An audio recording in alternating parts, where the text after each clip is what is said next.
If you are struggling in the sleep department and you think that there is no end in sight, I want you to know you don't have to live like this. Your little ones who are healthy can absolutely learn to consistently sleep through the night. So, you want to make an impact. You're thinking about starting a business, sharing your voice. How do women do it that handle motherhood, family, and still chase after those dreams? Well, listen each week as we dive into the stories of women who know. This is Call Me CEO. I've always said that sleep is the washing machine of the mind. So what do you do when you're not getting enough sleep? And how do you make big decisions, keep your patience, and move forward, living the life you want to live? Well, today my guest, Eva Klein, is going to share with us her journey of how she left being a lawyer behind, starting her own practice, and shifted gears to helping others find better sleep and better quality of life. Eva is a mother. She is a Canadian and has a heart of gold who is looking for helping others with how to create a healthy balance in their own lives.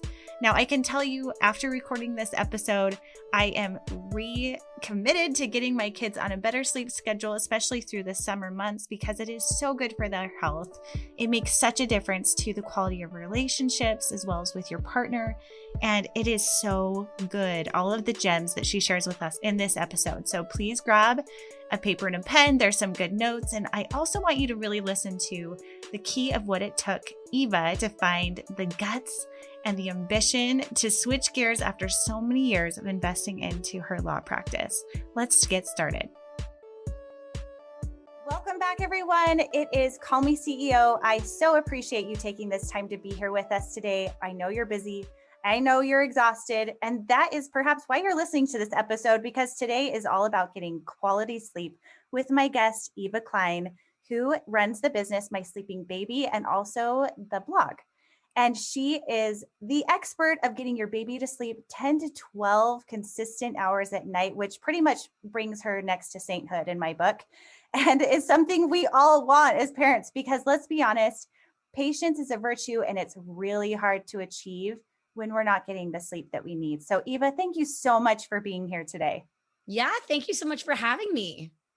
Now, I want to dive into your story because we were just doing a brief chat before this, and you were telling me you were a lawyer before. You're also a mom. You've built this business where you found your passion and purpose. Walk us back behind the scenes.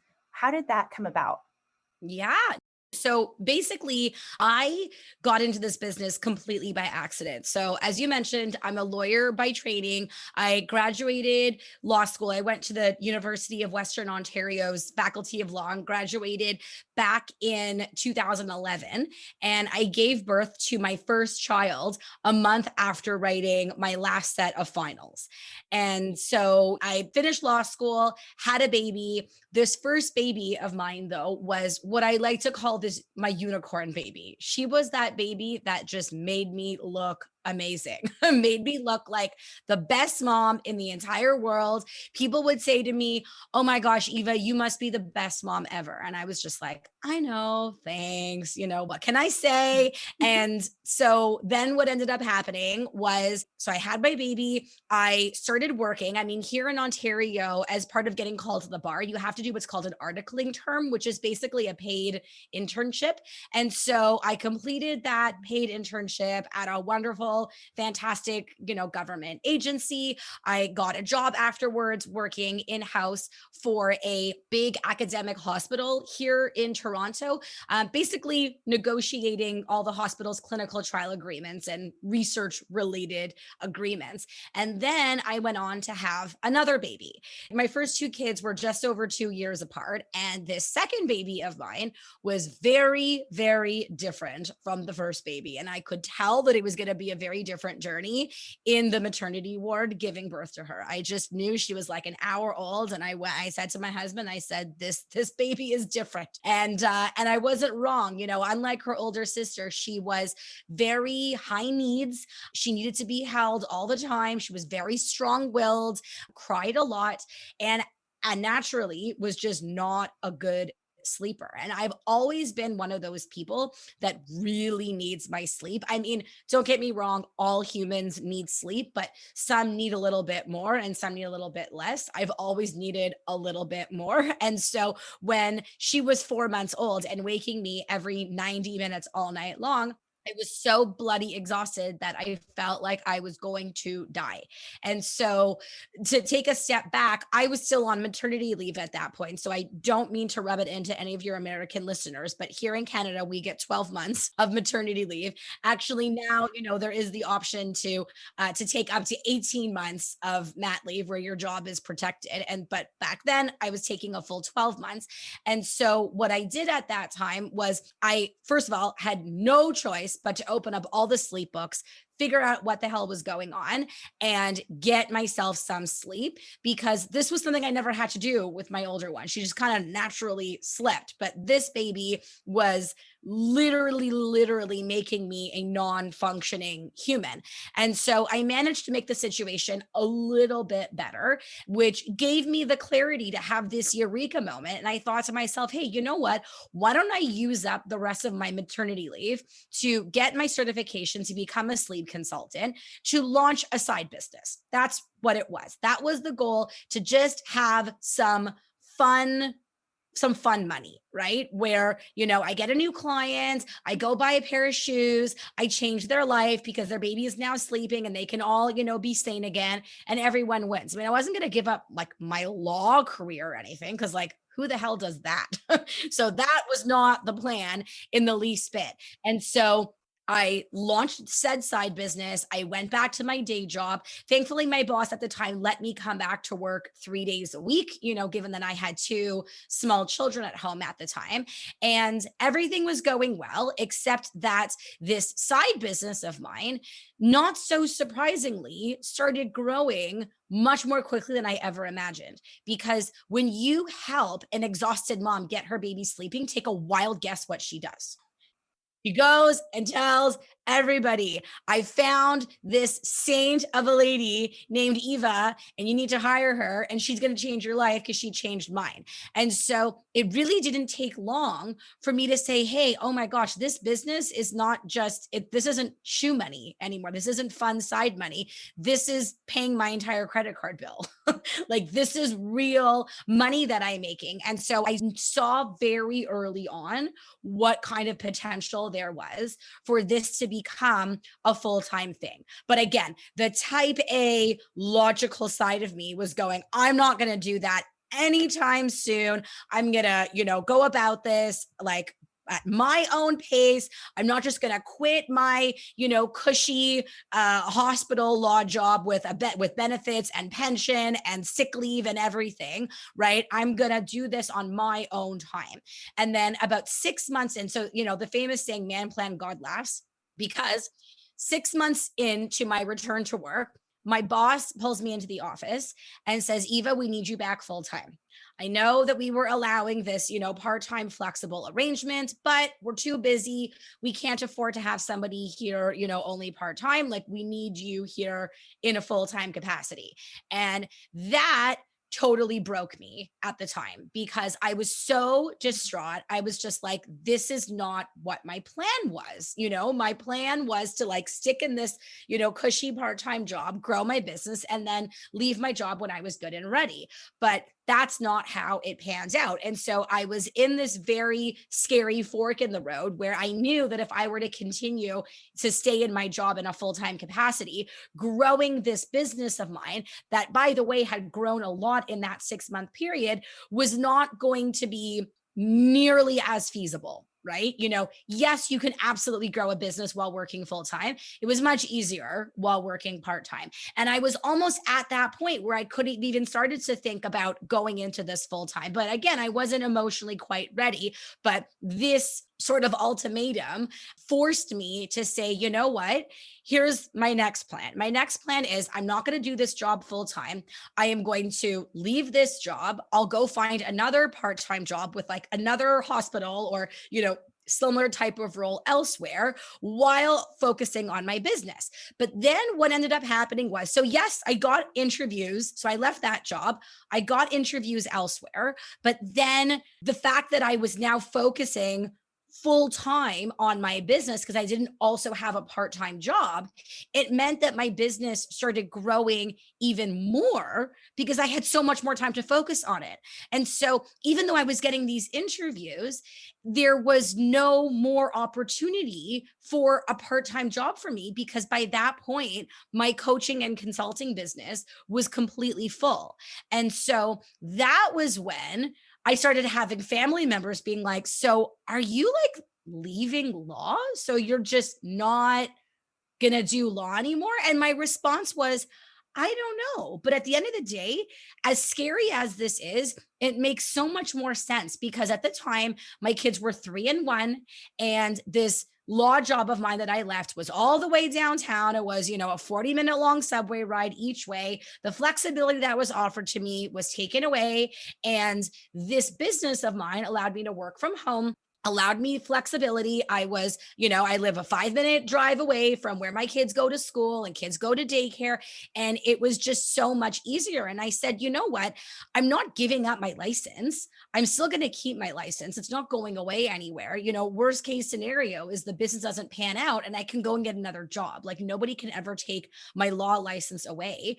But if I have something that's in the thick of growth mode, and it allows me so many more perks, then why not just go with it? And I want to emphasize, I'm a very type A person here. I'm making it seem like this was, such an easy, pain-free decision for me. I cried myself to sleep for weeks. Like, please, I want you all to know that this was not an easy thing. It was absolutely frightening. Just want to put that out there. Absolutely frightening. But at the same time, I also had clarity in what made sense at like that given moment. And what I had to learn how to do was turn off that like type A brain of mine and basically say to myself, like, this is not something where you can plan step 1, step 2, step 3, step 4. I had to find that like type B personality in me, which by the way, I think that type Bs get a little bit too much slack because they're the ones that can be impulsive when they need to be. They're the ones that can make these, quick, ambitious, adventurous decisions that just make sense at the moment. And I had to find that side in me in that because, of course, the type A person was like, oh my God, Eva, you can't possibly do this. This is so crazy and makes absolutely no sense. But the end result was that I haven't looked back. That 1-year-old of mine is now turning 8. So I think the moral of the story here is don't be afraid to explore options and then go down a route that you might have never thought to go down because you really don't know where it might land up, right? And worst case scenario, you can always go back to, doing whatever you were doing before. It doesn't mean when you take a left-hand turn somewhere, it doesn't mean that it's permanent. It doesn't mean that you're stuck in that world for the rest of your life. You can always change things up if it doesn't work. But if I hadn't, found that, adventuresome side in me, then I wouldn't be doing what I absolutely love, which is to help exhausted parents get their little ones consistently sleeping through the night so that they can be functioning humans again. And I can help people do that in a very short period of time. So it's unbelievably rewarding to be able to help people make such massive changes to their quality of life in a very, very short period of time. Don't get me wrong. I'm not knocking lawyers here. They do great work. I actually really did like my job. It was very interesting, but you can't beat what I'm doing right now. So that's basically the story in a nutshell. Wow. Okay. There's a lot to unpack here because I feel like taking that left hand turn and really tapping into that more adventurous or impulsive side, what was it that allowed you to create space for that? Was there a certain amount of time that you had to work through that? Did you talk with a lot of your friends, maybe your partner, or like how did you get to that space where you're like, no, I can do this? Was it like a benchmark for how much income was coming in? Like, take me through that process. Yeah. So this was definitely the type A brain in me that, had to logically explain why this made sense. So when I had to sit down and think it through with my husband, there were a number of things that, worked out in my favor in terms of making this decision more appealing. So number one, when I say that I left my law job, to go and explore this business, people often think that I was making like $500,000 a year. I was like managing partner of, some massive like Toronto Bay Street law firm. I was only 2 years post call. Right. So I wasn't in what we like to call the golden handcuffs, right? Where, you're going like, shiest, Mhm. I'm making so much money. Like, how could I possibly give this all up?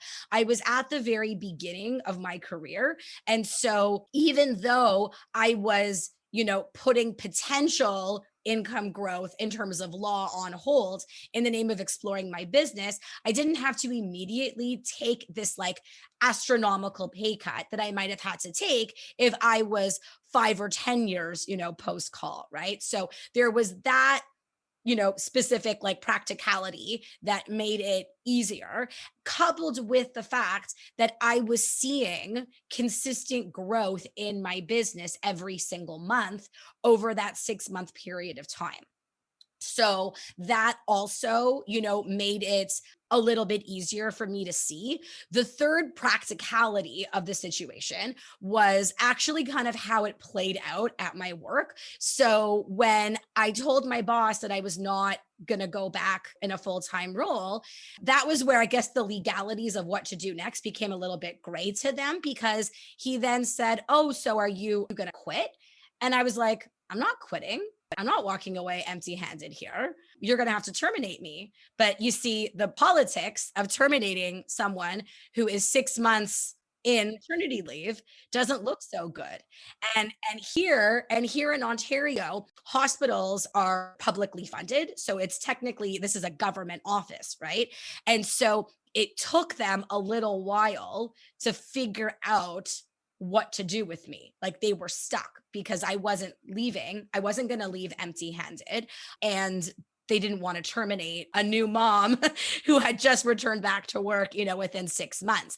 And so until they did, terminate my employment, I was able to get severance and I was able to get, what I was legally, rightfully entitled to. That bought me another couple months. And so during that 2 month period of time, I literally did like the absolute bare minimum of work that was good enough quality work that wouldn't get me in trouble. But my mind was not in my job because I knew it was just a matter of time before they were going to build up, I don't know, speak to whatever lawyers they had to talk to and figure out how to terminate me. And so for that 2 month period, I literally focused 100% of my efforts on growing my business so that by the time the termination did come, I had grown that business even more, making it that much less scary to leave. So thankfully, those practicalities, lined up like really, really nicely for me. But then I think the big risk was when I started turning down interviews, because that was when I said, no, my business is now full time and I want to focus on growing this. That was when, Mm. I had to take a few big, deep breaths and go, whew, okay, I'm really doing this. I'm really, really doing this. Am I going to regret this? I really hope not, but I'm going to do it anyways. For someone that's listening to you right now and they're thinking about perhaps starting a new business and getting clients where it's a one-on-one coaching situation or life coaching or something like you are doing, or I mean, there are so many different ways you could do this. What would you say your number one bit of advice would be for creating client relationships where you are meeting and exceeding expectations and also creating a rapport so that that word of mouth client profile just builds and builds? Like, give us some tips with that, because that is sounds like you got that down pretty quickly. Yeah, word of mouth is huge. Word of mouth is how I initially got started.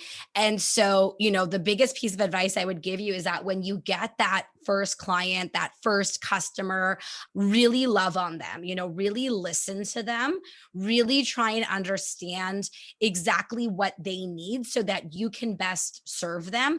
Pay attention to the language that they use. People will feel connected to you when you are using their language to describe, their challenges, right? So don't use, businessy language. Like us sleep consultants, we talk about like, we're going to teach babies how to consolidate their night. That's not how moms talk.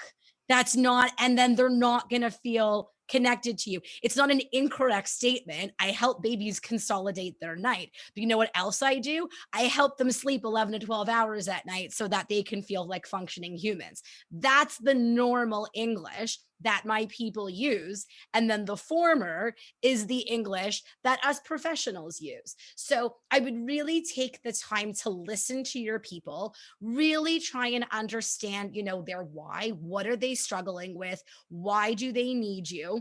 And then be able to figure out from there, what kind of solution you can offer them, and, really love on them, because, you love on your people, they're going to refer you.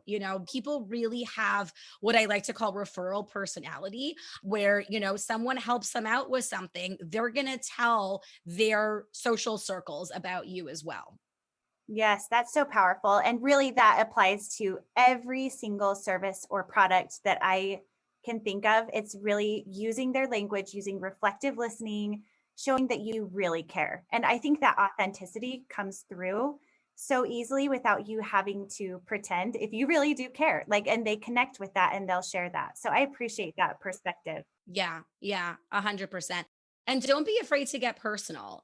I was worried, if I talk about my kids and, my specific kids' sleep struggles, like, is that unprofessional, right? Because again, this is like the lawyer in me, thinking if I'm talking to a client, like, I would never, there's a certain level of professionalism that's obviously expected. But in this sphere where, it's one-on-one coaching, consulting, you're working with people in this type of environment, I really think that people appreciate hearing personal stories and seeing that side of you. It'll make you more relatable, and it'll allow people to, as a result, like, connect with you more when they see that you're not just like a robot that is an expert in your area, right?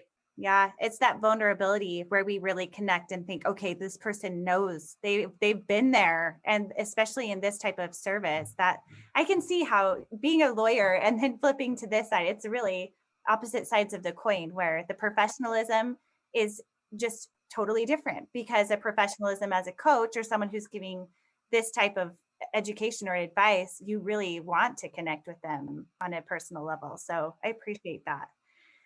Let's switch gears a little bit for those who are perhaps at home nursing a baby right now and wanting to transition into working, whether it's more consistent work hours from home, like getting stuff done around the house, or going back to work. And how do they establish routine and get back into that so that they're getting good sleep? Yes, yes. So getting your little one on an age appropriate daytime schedule is going to save you. When I was putting my website together and getting my certification to become a sleep consultant, that was happening when my baby was napping and when she went to bed, for 7:30. And so I was using nap time and bedtime while I was on maternity leave to get trained and start up my business. And I would not have been able to do that if she was napping for 20 minutes at a time in the car and going to bed for 10 o'clock every single night. And that type of lifestyle, especially for moms who are working or are, starting up or growing a business, is going to burn you out so quickly, because it means that you don't get any time to yourself. And on top of that, your little one is going to be exhausted as well, because your little one is human and humans also need sleep. But babies and toddlers have daytime sleep requirements, right? Naps are not optional. Naps are mandatory. And so we need to make sure that your little one is, awake consistently around the same time every day, giving you beautiful, consistent, reliable naps so that they're waking up well rested. And of course, so that you have some downtime, whether it means, to actually work or to just unwind, get things done, relax, exercise, take care of yourself, do whatever you need to do so that you feel like a sane human being. I think a lot of people, they'll say to me, "Oh, well, I don't really care about the daytime. I just want my little one sleeping better at night." And the reality is that what goes on during the day directly impacts what happens at night. And so if your little one is taking 20-minute cat naps in the car and is waking up 5 times a night, I can guarantee you beyond a shadow of a doubt that those two are connected, that the 20-minute car naps are directly causing, not even a correlation, they are causing your little one to wake up unnecessarily. So that would be like the biggest piece of advice that I would start with, because without that schedule, all bets are off. They'll say to me, like, "I don't really like schedules. I like just, kind of going with the flow. And the baby just kind of like sleeps on the go whenever." And, my response is, well, is your 24-hour sleep situation working for you? If it is, fantastic. You're not going to hear a peep out of me. If it's not, then we're going to have to make some lifestyle changes. And they might not be major ones, but they're going to have to be even some minor lifestyle changes in the name of getting you some better sleep. But I promise you that when you get your little one on that schedule, and it means that you now have guaranteed downtime to work for your job, work on your business, engage in self-care, whatever it is, it's an absolute game changer. I don't know how people parent young kids without nap time. I really don't. My youngest is going to be turning 3 in September, and I am dreading the day that he drops his nap, because I know that that day is going to come fairly soon. And then all of a sudden, it means that, like, on the weekends when he's home and not in daycare, we're not going to get that guaranteed downtime, and definitely an adjustment. So, step number one in that department is absolutely prioritize the naps, prioritize the daytime schedule, prioritize an earlier bedtime for your little one, and then everybody wins. That's such good advice. My husband gave me the hardest time. He called me the nap Nazi because I was like, no, this is nap time. We are home. I don't schedule like during that time. That is a big reason why I was able to build a business from home, because I was so strict about my kids getting their naps, and it made for incredible sleepers. Now I feel like I'm getting to the point where my kids are older and they want to stay up later, and I'm having a hard time getting them to go to bed, especially during summertime when the sun is not setting until 9 p.m. What advice do you have for parents who are working with kids and needing them to go to bed earlier? Or perhaps, and this is maybe out of your expertise, but like my teenager sleeps forever, but he was also a baby that slept forever. So I'm like, well, it's kind of like he's a baby again. Like he just needs a lot of sleep. Because I know you help with kids as well. Yes, my zone of genius is the 0 to 5 year range. But I can tell you across the board that for the kids that might even be a little bit older, and they're saying, my girls are 10 and almost 8, right? So, they're not in that age range anymore. And I'll hear, "I don't want to go to bed. Look, it's still, it's so early outside. So it's still so light outside." Blackout blinds are your best friend. You might even need to get 2 layers of blackout blinds to make the room dark enough, because one blackout product by itself just might not do the trick. There'll be a lot of light coming in from the sides. And then the reason why that is relevant is because if your little one's body is exposed to all this natural light in those, early evening hours, it can suppress their body's production of melatonin, which is that hormone that makes you sleepy. And then when your child's melatonin production is suppressed, that makes it much, much harder for them to fall asleep and stay asleep. So if your little one's room is brightly lit and you want them going to bed for 7:30 or 8 o'clock, it's likely not going to happen. So you want to go bonkers when it comes to blackout blinds. I'm a fellow sleep Nazi here as well. That's also what my husband, used to call me at first, but now he sees he sees the truth behind it, how amazing it is. And then look, in terms of your teenager, I'll just say for the record that it's like not my specialty, but it is a known fact that when teenagers need a lot of sleep, they're going through so many growth spurts and developmental changes. And so, sleep really helps with that.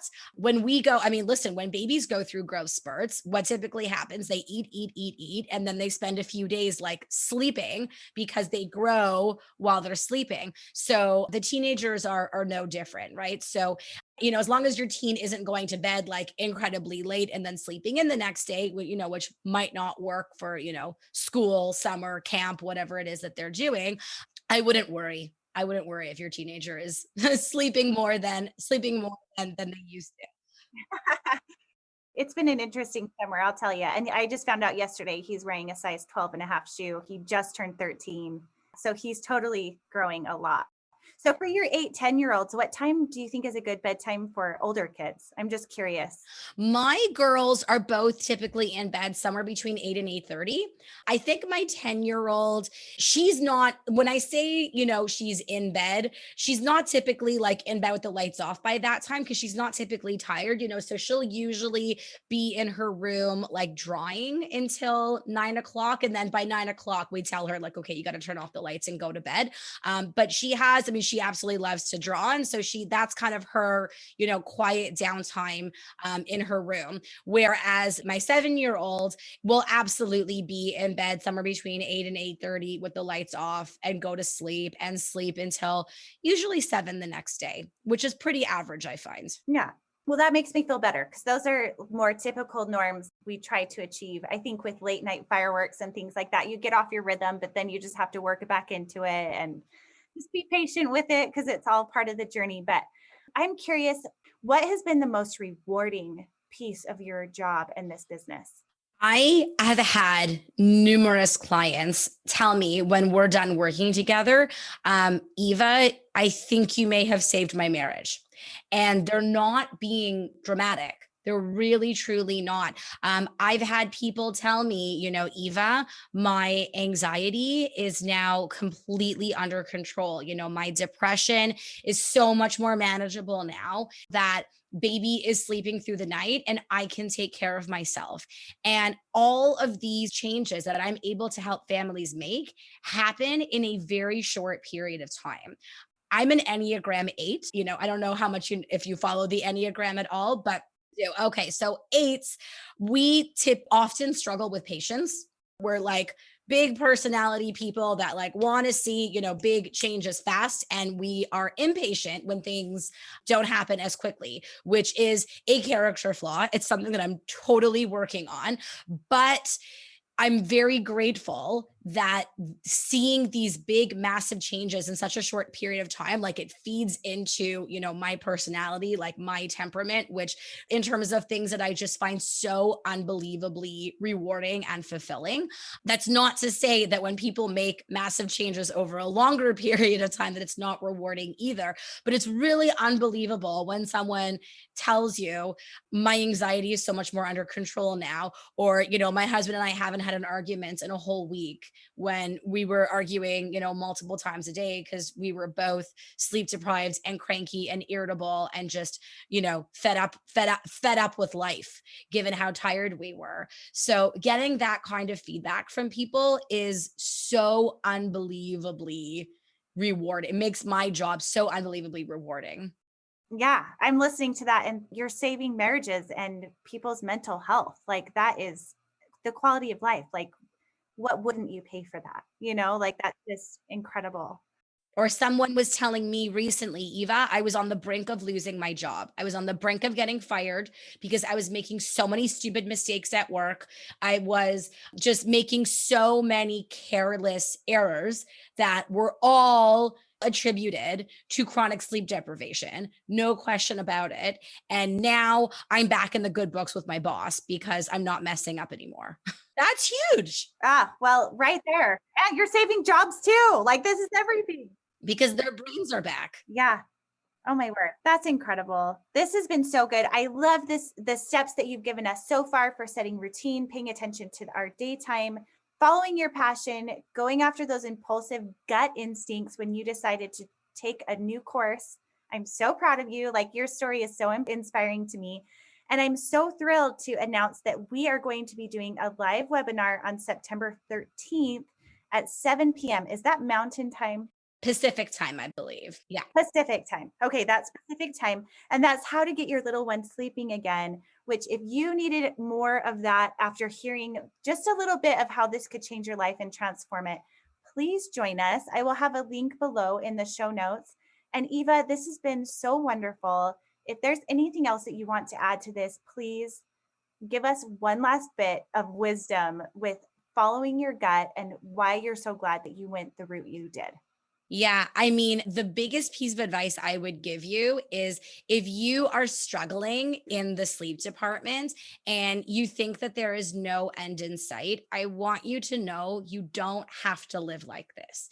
Your little ones who are healthy can absolutely learn to consistently sleep through the nights. This isn't something that you just have to grin and bear and suffer through until they're 18 years old and sleeping nonstop like Camille's teenage son.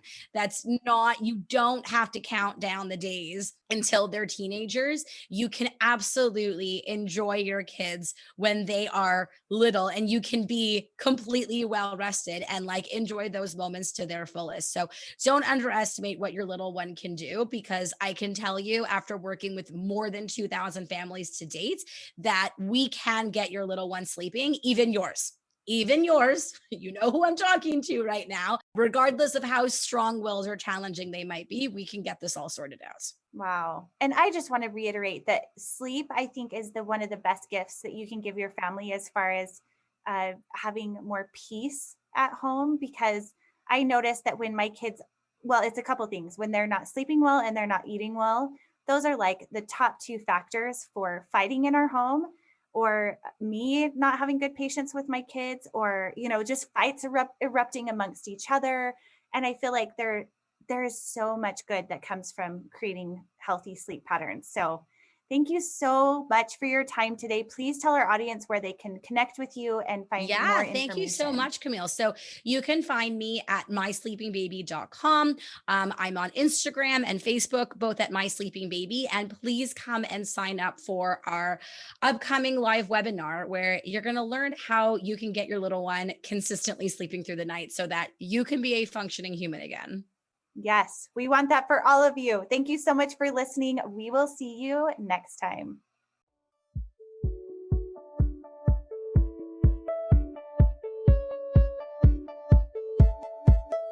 Hey CEOs, thank you so much for spending your time with me. If you found this episode inspiring or helpful, please let me know in a comment and a 5-star review. You could have the chance of being a featured review on an upcoming episode.